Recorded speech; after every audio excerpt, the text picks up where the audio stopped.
If theatre continued without technology, it would die with its audience. This is one of the many controversial opinions stated in my theatre manifesto, and indeed this video. So, now that you have been warned, I'd like to invite you to find out more, and to say, welcome.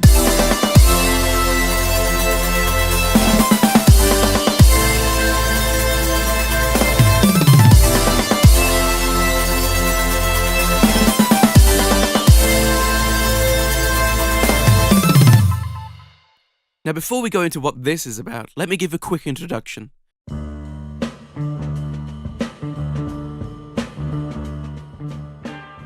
Hi, my name is Jacob, and I am the creator of Mirai Theatre Company. I'm a very big advocate for the growth of technology in the information age. Just looking at my desk where I've edited this video shows how much faith and money I put into technology. And so I created a theatre company 5 years ago off of the knowledge and experience of my university degree, as well as my part-time job as a theatre technician. I spent my first years touring small fringe theatres and festivals in the north of England with my one-man show, Thank You For Your Time. From there, I gained enough good feedback and public interest to send the show for a 2-week run at the Surgeons' Hall at Edinburgh Fringe Festival. And from that, well, let's say things really picked up speed. After all the good reviews and some sold-out shows, I wanted to carry on this, at the time, one-man theatre company, as long as I still enjoy the experience and people were still interested.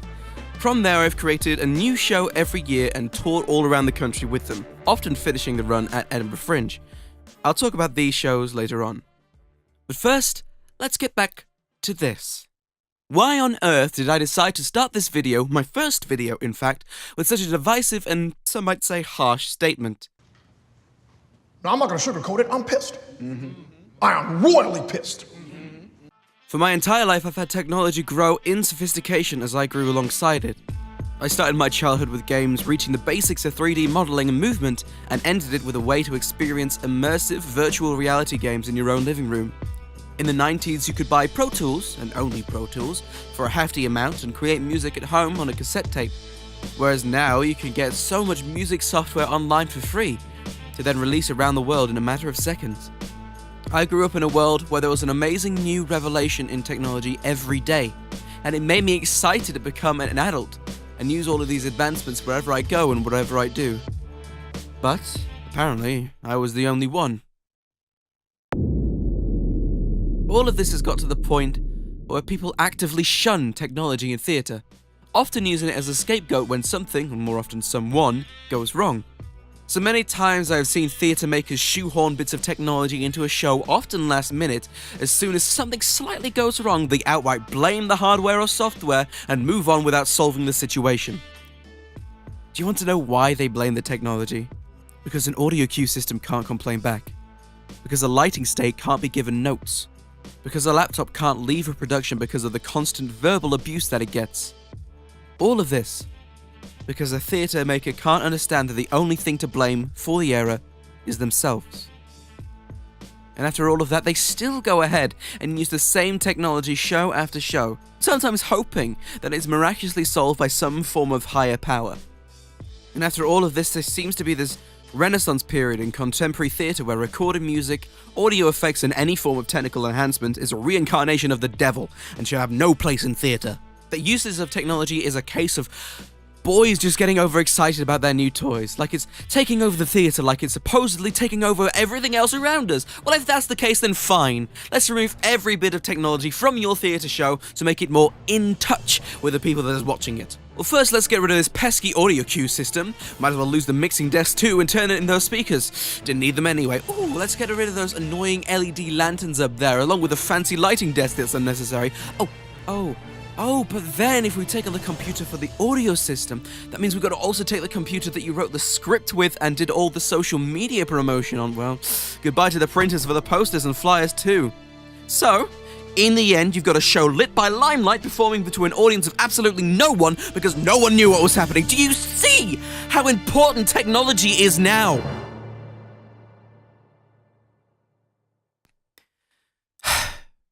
It doesn't have to be this way. I've been working hard for the last 5 years to make sure that it isn't this way. And I want to show you how we do it. First step, We treat technology as an equal to the writing, meaning that the two have an equal weigh-in on the end product. This was the case for Thank You For Your Time, as the technology added new conventions to the script, while the script gave a purpose for the technology. There doesn't have to be a battle between the two every time you get a new paycheck and a piece to perform. It is possible to get them to work hand in hand. Secondly, it's key that the technology is implemented into the rehearsals as soon as possible. Once again, in Thank You For Your Time, the headphones and lip syncing were a part of the process from day one, meaning that there was confidence within the technology. The success of this practice was noticeable, especially to this reviewer when we took the show to Edinburgh Fringe. Thirdly, we need to make everyone in the company aware of the on-stage technology and teach them how it works. This would be more difficult in big productions, but in small theatre companies this is absolutely achievable. There are multiple benefits of doing this, such as giving the actors confidence and knowledge in the technology that surrounds them, having an extra helping hand if things go wrong, plus having a great learning experience that they can use in their career and their lives. And finally, possibly the hardest one, treat your technology like a company member. I know how many times we've all sworn under our breath at our phones, not doing what we want it to do. I'm guilty of that too. But in the end, without this amazing example of human invention, we would be lost. And yes, technology does fail. I've had that experience on tours with my shows, but people make mistakes all the time, whether it's forgetting lines or missing cues or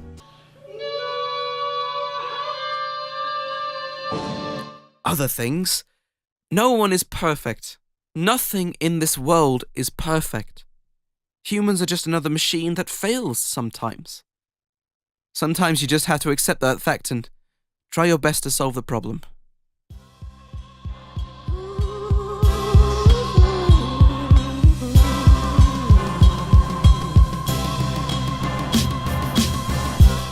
Now we get to the fun bit, the shows.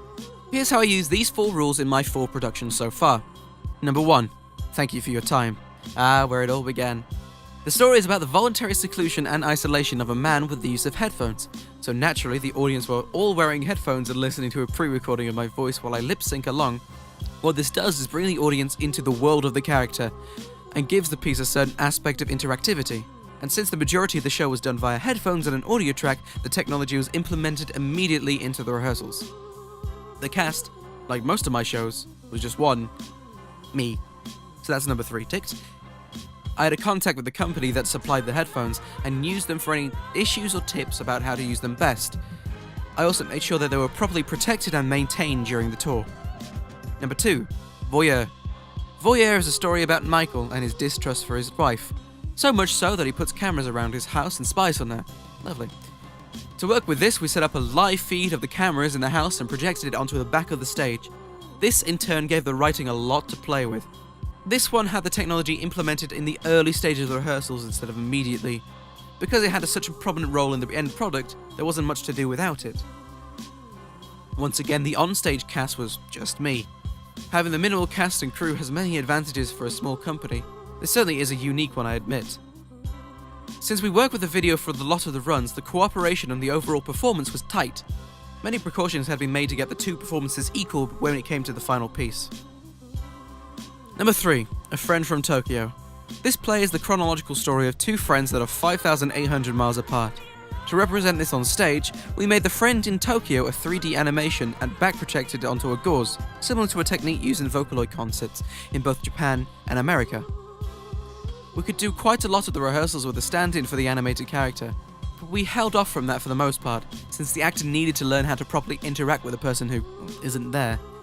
This was the first show of ours that had more than 1 character on stage, and had technology that was considerably complex. To combat this, we had an entire day of rehearsals dedicated to learning the necessary basics of the technology, as well as how to transport it and protect it for tours. This time, the technology had a human face, which in turn made everyone subconsciously nicer when things went wrong in the rehearsal runs, which makes me tempted to put smiley faces on computers in the future. And finally, number 4, the podcast. This comedic piece is about the recording of a podcast in which everything that could go wrong does, and is different every time. To make this show into something more, we actually got microphones and a mixer and recorded it for real on stage, live. From there, we upload the best bits to SoundCloud so that people can enjoy the show without even being there. With the equipment on stage, many jokes could be written in using them, making the script and technology work hand in hand. And because of this, the technology needed to be there as soon as possible, leading to further development of these jokes. The 7 cast members all learned how to set up the audio and video software and hardware for the show, which is very useful information for anyone in this day and age. In fact, when this happened, more of the cast had ideas to make things funnier with the aid of technology, showing that they were all confident with it all. Since we have the recording as an added bonus, there's less pressure on the technology to work perfectly. Plus, since the show and the rehearsals were fun themselves, the thought of them not working wasn't a major problem to any of the cast and crew. And there you have it, my quick and relatively rage-filled Manifesto video.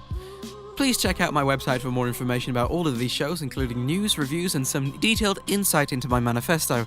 Follow me on everything social, and as always, thank you for your time.